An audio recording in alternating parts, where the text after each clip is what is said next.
Hi, welcome back to my YouTube channel. ನಾನು Gayi Chethu.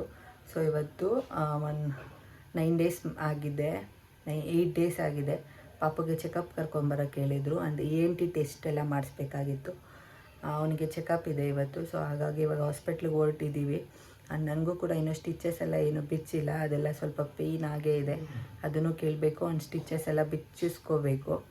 So ಹಾಗಾಗಿ ಇವಾಗ ರೆಡಿಯಾಗಿ ಹೊರಡ್ತಾ ಇದ್ದೀವಿ. ನಾನು ಹಸ್ಬೆಂಡ್ ಬೈಕಲ್ಲೆಲ್ಲ ಊಬರ್ ಬುಕ್ ಮಾಡಿದ್ದೀವಿ. ತುಂಬ ಪೇಯ್ನ್ ಇದೆ ಸ್ವಲ್ಪ ಆ ಕಡೆ ಅದಿನ್ನೂ ನಾಟ್ ಎಲ್ಲ ಬಿಚ್ಚಿಲ್ಲ. ಸೊ ಹಾಗಾಗಿ ಹೋಗಿ ಬಿಚ್ಚಿಸ್ಕೊಂಡು ಬರಬೇಕು. ಹಾಗೇ ನೋಡೋಣ ಏನು ಹೇಳ್ತಾರೆ ಡಾಕ್ಟ್ರು ಅಂತ. ನನ್ನ ಪಾಪುಗೆ ENT ಟೆಸ್ಟ್ ಎಲ್ಲ ಮಾಡಿಸ್ಬೇಕು, ಅದು ಏನು ಬರುತ್ತೆ ಅಂತ ನೋಡೋಣ. ಸೊ ಬರೀ ಹೋಗೋಣ. ಇಲ್ಲಿ ಕ್ಯಾಬ್ಗೋಸ್ಕರ ವೆಯ್ಟ್ ಮಾಡ್ತಾ ಇದ್ದೀವಿ. ಆ್ಯಂಡ್ ಇನ್ನೂ ಸ್ಟಿಚಸ್ ಬಿಚ್ಚದೇ ಇರೋದ್ರಿಂದ ಪಾಪುನ ಎಲ್ಲ ಹಸ್ಬೆಂಡೇ ಎತ್ಕೊಂಡಿದ್ದಾರೆ. ಆ್ಯಂಡ್ ನಮ್ಮ ದೊಡ್ಡ ಪಾಪುನೂ ಕರ್ಕೊಂಡು ಹೋಗ್ತಾ ಇದ್ದೀವಿ, ಬಿಕಾಸ್ ಅವ್ನ ಮನೇಲೆಲ್ಲ ಇರಲ್ಲ. ಸೊ ಹಾಗಾಗಿ ಅವನು ಜೊತೆಲಿಗೆ ಕರ್ಕೊಂಡು ಹೋಗ್ತಾ ಇದ್ದೀವಿ. ಆ್ಯಂಡ್ ಇವಾಗ ಫಸ್ಟು ಹಾಸ್ಪಿಟಲ್ಗೆ ಹೋಗಿ ನಮ್ಮ ಪಾಪುದು ENT ಟೆಸ್ಟ್ ಮಾಡಿಸ್ಬೇಕು. ಆ್ಯಂಡ್ ನೋಡಿ, ನಮ್ಮ ದೊಡ್ಡ ಮಗ ಏನೋ ಗೊತ್ತಿಲ್ಲ, ಡೆಲಿವರಿ ಆದಾಗಲಿಂದ ತುಂಬ ಕೇರ್ ಮಾಡ್ತಾ ಇದ್ದಾರೆ. ಕುತ್ಕೊಂಡಾಗ ಎಬ್ಬರ್ಸೋಕ್ಕೆಲ್ಲ ಕೈ ಹಿಡ್ಕೊಳ್ಳೋದು, ನಡ್ಕೊಂಡು ಹೋಗ್ಬೇಕಾದ್ರೆ ಜೊತೆಲೇ ಕೈ ಹಿಡ್ಕೊಂಡು ಬರೋದು ಎಲ್ಲ ಮಾಡ್ತಾರೆ. ಸೊ ನೋಡಿ ಖುಷಿ ಆಗತ್ತೆ ತುಂಬ ನನಗಂತೂ. ಆ್ಯಂಡ್ ಇವಾಗ ಆಲ್ರೆಡಿ ಬಂದ್ವಿ. ಇಲ್ಲಿ ಟೋಕನ್ ಕೊಡ್ತಾರೆ. ಸೊ ಹಾಗಾಗಿ ಟೋಕನ್ ಇಸ್ಕೊಂಡು ವೆಯ್ಟ್ ಮಾಡ್ತಾ ಇದ್ದೀವಿ ಇವಾಗ ಪಾಪುಗೆ ENT ಟೆಸ್ಟ್ ಮಾಡಿಸೋಣ ಅಂತ. ಆ್ಯಂಡ್ ಫೈನಲಿ ENT ಟೆಸ್ಟ್ ಎಲ್ಲ ಮಾಡಿಸಿದ್ವಿ. ಏನೂ ಪ್ರಾಬ್ಲಮ್ ಇಲ್ಲ, ಚೆನ್ನಾಗೆಲ್ಲ ಕೇಳಿಸತ್ತೆ. ಆ್ಯಂಡ್ ನೆಕ್ಸ್ಟು 2 ಮಂತ್ಸ್ ಆದಮೇಲೆ ಮತ್ತೆ ಇನ್ನೊಂದ್ಸಲಿ ಬನ್ನಿ ಅಂತ ಹೇಳಿದ್ದಾರೆ. ಇವಾಗ ಸ್ಟಿಚಸ್ ಬಿಚ್ಚಿಸ್ಕೊಳಕ್ಕೆ ಬಂದಿದ್ದೀನಿ. ಸೊ ಹಾಸ್ಪಿಟ್ಲಿಗೆಲ್ಲ ಹೋಗಿ ಬಂದ್ವಿ. ಫಸ್ಟು ಪಾಪುಗೆ ಚೆಕಪ್ ಮಾಡಿಸ್ಬೇಕಾಗಿತ್ತು, ಕಿವಿದೆಲ್ಲ. ಅದೆಲ್ಲ ಮಾಡಿಸಿದ್ವಿ. ಎಲ್ಲ ನಾರ್ಮಲ್ ಆಗಿದೆ, ಏನೂ ಪ್ರಾಬ್ಲಮ್ ಇಲ್ಲ ಅಂತ ಹೇಳಿದ್ರು. ಆ್ಯಂಡ್ ಇನ್ನೂ ಒಂದು 2 ಮಂತ್ಸ್ ಬಿಟ್ಕೊಂಡು ಮತ್ತೆ ಇನ್ನೊಂದ್ಸಲಿ ಬಂದು ಚೆಕಪ್ ಮಾಡಿಸ್ಕೊಂಡು ಹೋಗಿ ಅಂತ ಹೇಳಿದ್ದಾರೆ. ಒಂಚೂರು ಹತ್ತಿಲ್ಲ, ಆರಾಮಾಗಿ ಮಲ್ಕೊಂಡಿದ್ರು. ಅದಾಯಿತು. ಅದಾದಮೇಲೆ ಮತ್ತೆ ಅವ್ರಿಗೆ ಥೈರಾಯ್ಡು ಮತ್ತು ಜಾಂಡೀಸ್ದು ಟೆಸ್ಟ್ ಕೊಟ್ಟಿದ್ವಿ. ಅದನ್ನು ಕೂಡ ನಾರ್ಮಲಾಗಿ ಬಂದಿತ್ತು. ಆ್ಯಂಡ್ ಜಾಂಡೀಸು ಸ್ವಲ್ಪ ಅಂದರೆ ಕಣ್ಣೆಲ್ಲ ಎಲ್ಲೋ ಥರ ಇತ್ತು, ಅದಕ್ಕೋಸ್ಕರ ಹೋಗಿದ್ವಿ. ಬಟ್ ಅವ್ರು ಅದರಲ್ಲೇ ಏನಿಲ್ಲ, 2 ವೀಕ್ಸ್ವರೆಗೂ ಅದೇ ಥರ ಇರುತ್ತೆ, ಆಮೇಲೆ ಸರಿ ಹೋಗುತ್ತೆ ಅಂತ ಹೇಳಿದ್ರು.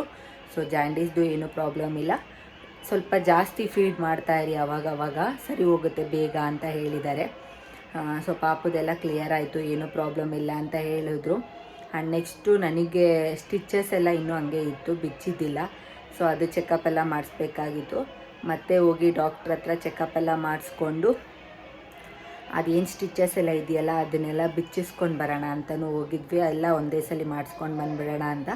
ಆ್ಯಂಡ್ ಅದು ಕೂಡ ಮಾಡಿದ್ರು, ಸ್ಟಿಚಸ್ ಎಲ್ಲ ಬಿಚ್ಚಬೇಕಾದ್ರೆ ಸಿಕ್ಕಾಪಟ್ಟೆ ಪೇಯ್ನ್ ಆಯಿತು ನನಗೆ.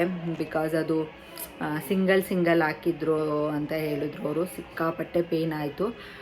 ಬಟ್ ಮತ್ತೆ ಎಲ್ಲ ಕ್ಲೀನ್ ಮಾಡಿ, ಗಾಯ ಎಲ್ಲ ತುಂಬ ಚೆನ್ನಾಗಿ ಒಣಗಿದೆ. ಬಟ್ ಸ್ವಲ್ಪ ಹುಷಾರಾಗಿರಿ, ಕ್ಯೂ ಕಟ್ಕೊಂಡ್ಬಿಡತ್ತೆ. ಜಾಸ್ತಿ ನೀರಲ್ಲಿ ಏನು ಹಾಕಕ್ಕೆ ಹೋಗಬೇಡಿ, ಮತ್ತು ಇನ್ಫೆಕ್ಷನ್ ಆದರೆ ಕಷ್ಟ ಆಗತ್ತೆ ಅಂತ ಹೇಳಿದ್ದಾರೆ. ಆ್ಯಂಡ್ ಸ್ಟಿಚಸ್ ಎಲ್ಲ ಬಿಚ್ಚಿ ಮತ್ತೆ ಡ್ರೆಸ್ಸಿಂಗ್ ಎಲ್ಲ ಮಾಡಿದ್ದಾರೆ. ಒಂದು 2 ಡೇಸ್ ಅದನ್ನು ಸ್ವಲ್ಪ ಹಾಗೆ ಬಿಟ್ಬಿಡಿ ಅಂತ ಹೇಳಿದ್ದಾರೆ.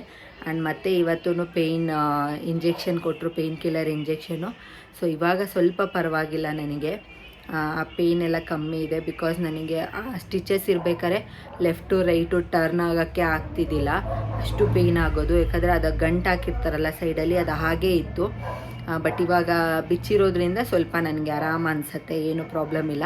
ಸೊ ಹಾಗಾಗಿ ಎಲ್ಲ ಓಕೆ, ನಾರ್ಮಲಾಗಿದೆ. ಇವಾಗ ಸ್ವಲ್ಪ ಪರವಾಗಿಲ್ಲ, ಪೇಯ್ನ್ ಮೊದಲಿಗಿಂತ ಇವಾಗ ಸ್ವಲ್ಪ ಪೇಯ್ನ್ ಪರವಾಗಿಲ್ಲ. ಸೊ ಹೀಗಿತ್ತು ನಮ್ಮ ಹಾಸ್ಪಿಟಲ್ದು. ಪರವಾಗಿಲ್ಲ, ಎಲ್ಲ ನಾರ್ಮಲಾಗಿದೆ ಅಂತ ಹೇಳಿದ್ರು. ಟ್ಯಾಬ್ಲೆಟ್ಸ್ ಎಲ್ಲ ಕೊಟ್ಟಿದ್ದಾರೆ, ಅದನ್ನೇ ಕಂಟಿನ್ಯೂ ಮಾಡೋಕ್ಕೆ ಹೇಳಿದ್ದಾರೆ. ಒಂದು 10 ಡೇಸ್ಗೆ 30 ಡೇಸಿಗೇನೋ ಕೊಟ್ಟಿದ್ದಾರೆ. ಸೊ ಬೆಳಗ್ಗೆ ಮಧ್ಯಾಹ್ನ ರಾತ್ರಿ 3 ಟೈಮು ತೊಗೋಬೇಕು. ಮತ್ತು ಪೇಯ್ನ್ಗೂ ಅಷ್ಟೇ, ಅದಕ್ಕೂ ಟ್ಯಾಬ್ಲೆಟ್ಸ್ ಕೊಟ್ಟಿದ್ದಾರೆ, ಅದನ್ನು ಕಂಟಿನ್ಯೂ ಮಾಡಿ ಅಂತ ಹೇಳಿದ್ದಾರೆ. ಆ್ಯಂಡ್ ಪಾಪುಗೆ ಇನ್ನೇನು ಇಲ್ಲ, ನಾರ್ಮಲಾಗಿದೆ. ವಿಟಮಿನ್ D3 ಸಿರಪ್ ಮಾತ್ರ ಕೊಟ್ಟಿದ್ದಾರೆ ಅಷ್ಟೇ, ಅದನ್ನು ಮಾತ್ರ ಹಾಕಕ್ಕೆ ಹೇಳಿದ್ದಾರೆ 1 ಇಯರ್ವರೆಗೂ. ಅದು ಬಿಟ್ಟು ಬೇರೆ ಏನೂ ಸಿರಪ್ ಏನೂ ಬರ್ಕೊಟ್ಟಿಲ್ಲ. ಸೊ ಆರಾಮಾಗಿದ್ದೀವಿ ಇಬ್ಬರೂ, ಪರವಾಗಿಲ್ಲ. ಆ್ಯಂಡ್ ಇವಾಗ ತಾನೇ ಮನೆಗೆ ಬಂದಿದ್ದೀವಿ. ನಾಳೆ ನಮಗೆ ಸೂತ್ಕ ಎಲ್ಲ ತಕ್ಕೊತಾರೆ, ಅದಕ್ಕೆಲ್ಲ ಪ್ರಿಪ್ರೇಷನ್ ಮಾಡಬೇಕು. ಆ್ಯಂಡ್ ಅಮ್ಮ ಎಲ್ಲ ರೆಡಿ ಮಾಡ್ತಾ ಇದ್ದಾರೆ.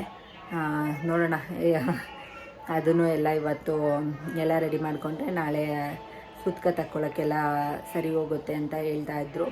ಅದ್ರ ಪ್ರಿಪ್ರೇಷನೂ ತೋರಿಸ್ತೀನಿ ಏನೇನು ಮಾಡ್ತಾ ಇದ್ದಾರೆ ಅಂತ. ಆ್ಯಂಡ್ ಇಲ್ಲಿ ಅಮ್ಮ ನಾಳೆ ನಮ್ಮದು 9 ದಿನದ್ದು ಸೂತ್ಕ ಎಲ್ಲ ತಕ್ಕೊತಾರೆ. ಸೊ ಹಾಗಾಗಿ ಎಲ್ಲ ಪ್ರಿಪೇರ್ ಮಾಡ್ಕೊತಾ ಇದ್ದಾರೆ.